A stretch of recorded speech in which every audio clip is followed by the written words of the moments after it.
చాలామంది చూడండి, చిన్న చిన్న పిల్లలు, సంవత్సరం పిల్లలు లేకపోతే 2 సంవత్సరాల పిల్లలు చనిపోతే చాలా బాధపడుతూ ఉంటాం. అవును కదా? ఎవరికైనా బాధ జరుగుతుంది. కానీ ఒక విషయం ఏంటో తెలుసా? ఆడు ఎదిగిన తర్వాత ఎలా బతుకుతాడో, ఎలా ఉంటాడో, ఎలా జీవిస్తాడో మనకు తెలియదు. కానీ ఆ సంవత్సరం 2 సంవత్సరాల్లో చనిపోయిన బిడ్డ ఎక్కడికి వెళ్ళిపోతాడో తెలుసా? సాక్షాత్తు దేవుని సన్నిధికి వెళ్ళిపోతాడు. అలాంటి మరణం మేలు కదా? మేలండి.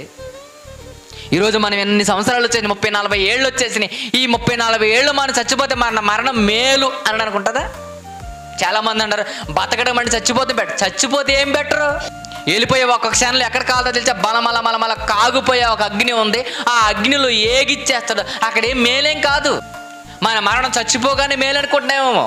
చాలామంది కష్టాలు ఎక్కువైపోయినాయి, బాధలు ఎక్కువైపోయిన ఊరేసుకునే వాళ్ళు ఒకరు, మందు తాగేసే వాళ్ళు ఒకరు, కరెంట్ అట్టేసుకునే వాళ్ళు ఒకరు, ఏదో ఒక విధంగా చచ్చిపోవాలనుకుంటున్నాడు. చచ్చిపోతే బెటర్ అనుకుంటున్నాడు.